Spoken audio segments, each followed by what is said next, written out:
Između 4,7 i 24% ljudi kojima je pripisano nošenje slušnog aparata odbijaju da ga svakodnevno nose. Poštovani gledaoci, današnja epizoda emisije Moć sluha bavi se životom sa slušnim aparatima. Većina ljudi ne zna da postoji veza između slabljenja sluha i demencije i depresije.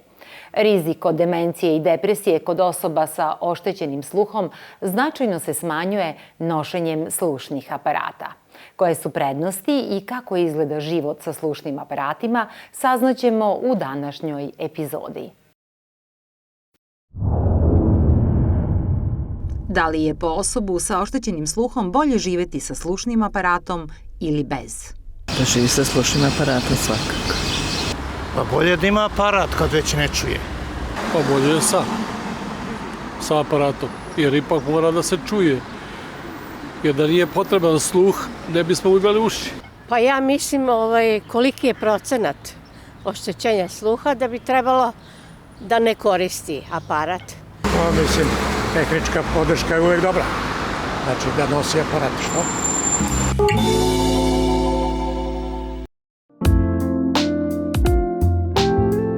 U današnjoj epizodi posetili smo Jovana Mirkovića koji nam je ispričao kako provodi svoje divne penzionerske dane. Ja sam sada penzionisani poljoprivrednik i bavim se ratarstvom.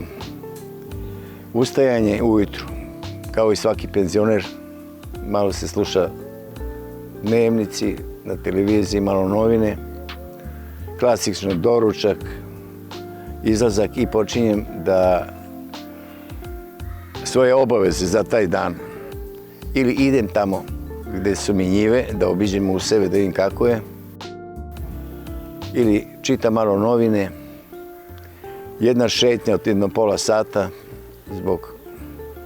zbog zdravlja.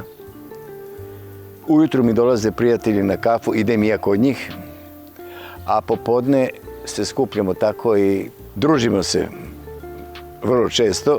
Vreme divno prolazi, a inače ja dosta putujem i po svetu i po Srbiji, tako da trošim kvalitetno svoje slobodno vreme. Pitali smo Jovana i kada je on osetio da ima problem sa oštećenim sluhom. Dugo vremena sam provodio sa malim poteškoćama, jer sam osetio da moj sluh slabi.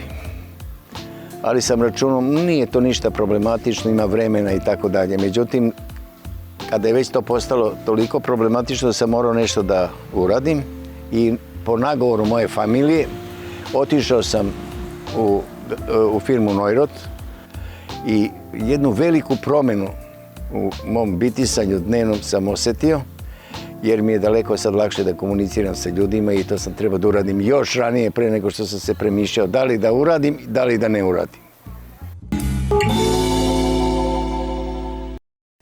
Sa nama u studiju je profesorka Jasmina Stojanović. Ona je fonijatar i ja bih odmah iskoristila priliku pre nego što predstavim i drugog gosta da vas pitam, vaša subspecijalnost je biti fonijatar i što ona to znači zapravo? Fonijatrija je nauka koja se bavi poremećajima glasa i govora i poremećajima, odnosno oštećenjima sluha i uticaju tih oštećenja na razvoj glasa i govora, a oštećenja sluha na razvoj glasa i govora utiču mnogo. Dobro, sad ću predstavim i mog sledećeg gosta, to je gospodin Vladan Jevremović, vi ste psihijatar. Da. Nastavit ćemo razgovor, samo da se vratimo. Profesorka, zašto je važno imati dobar, zdrav sluh? Sa fonijatrijskog aspekta, zašto je bitno? Da bi se razvio dobar glas i dobar govor, neophodno je da dobro čujemo. Šta to znači?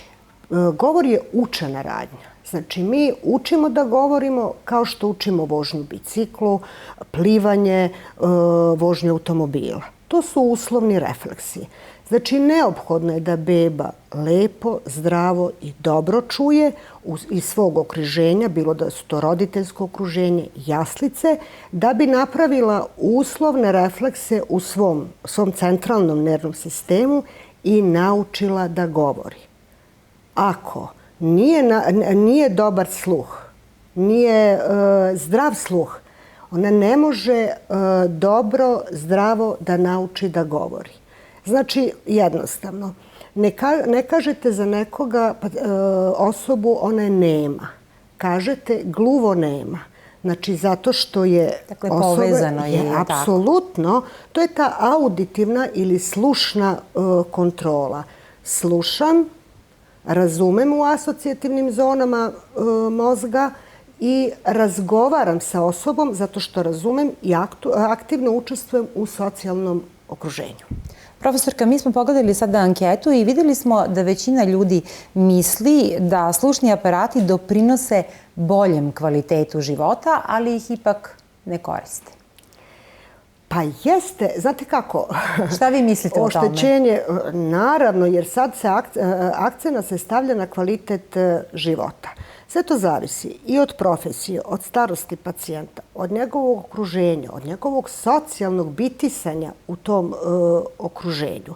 Sad je toliko moderna tehnologija da se oni apsolutno, gotovo, nećemo reći apsolutno, ali se i ne vide. Ali to nije samo da poboljšava kvalitet života tog pacijenta, poboljšava i kvalitet života njegovog okruženja, njegove porodice.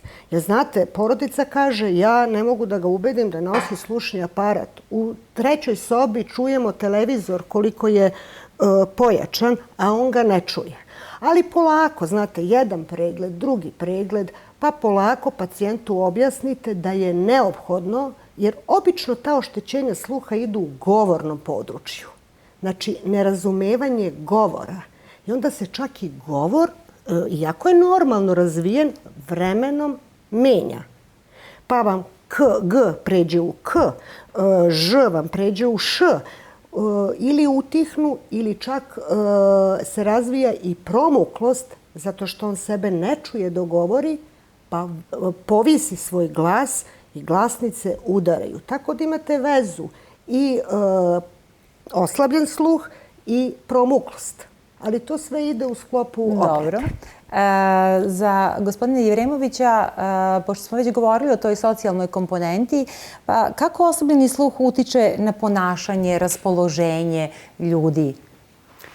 Pa, sluh je jedno od, da kažemo, od dva glavna čula pored vida, gde mi dobijamo informacije iz spoljne sredine. Kada su nam te informacije uskraćene, onda ljudi mogu da budu, ako slabo čuju, da budu nervozni, ljuti, da jednostavno A mi ne znamo da je zapravo tako. Naravno. Pa ih onda kategorišemo u one nervozne i ljute, kao što ste lepo rekli. Pa onda da izbegavaju da pričaju sa sagovornicima jer ne mogu da razumeju sve, da onda kreću da se povlače u sebe, pored ljutnje i frustracije i besa, to može da dovede do pojačane nervoze, napetosti, odnosno anksioznosti, kao i nekada može da bude i okidač za depresiju.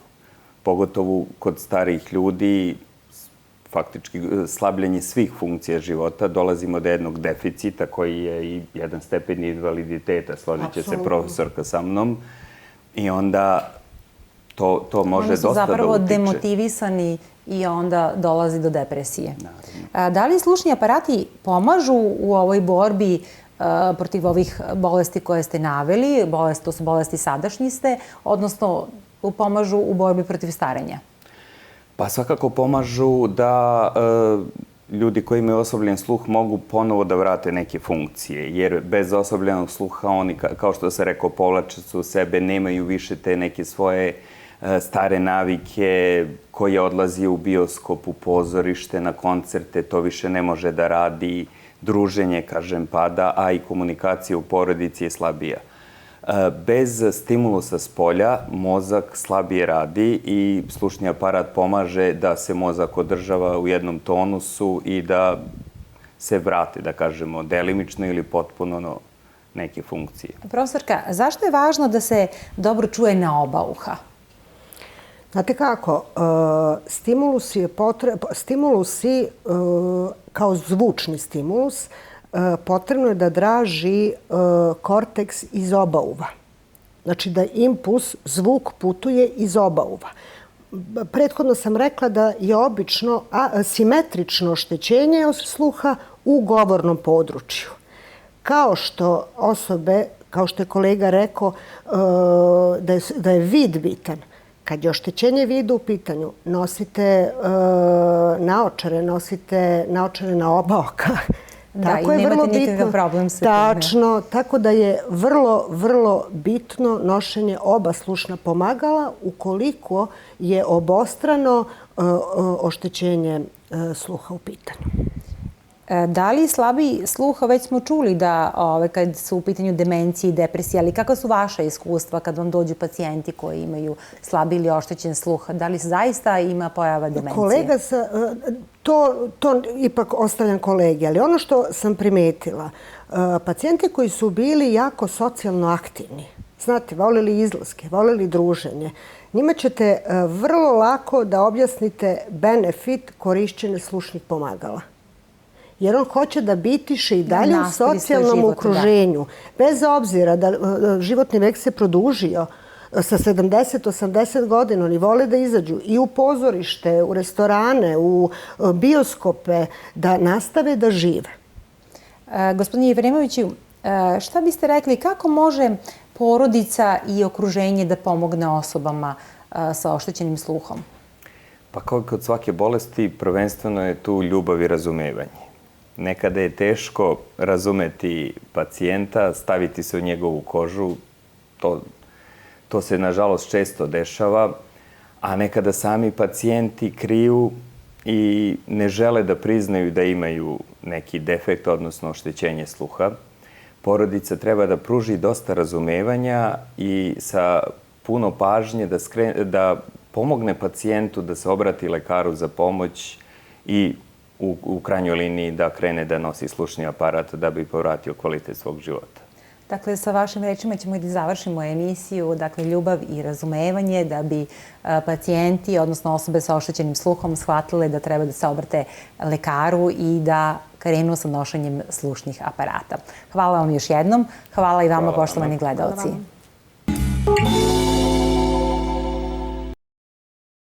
Moćna ponuda za super moć sluha. Do 25.000 dinara popusta na slušne aparate visoke klase. Otkrite svoju moć sluha uz slušne aparate iz Neurota. Pozovite 0800 210 100. Evo, videli smo šta o prednostima nošenja slušnih aparata kažu stručnjaci. Ali i šta kažu oni koji ih nose? Ne mirite se lako sa oslabljenim sluhom i ne dopustite da on postane nešto na šta ste se navikli. Jer to znači i lošiji kvalitet života, potencijalno veći rizik od demencije, depresije, lošije kognitivne sposobnosti. Poštovani gledalci, ako primećujete da ne čujete toliko dobro kao ranije, zakažite proveru sluha već danas i uverite se u zdravlje oba uha.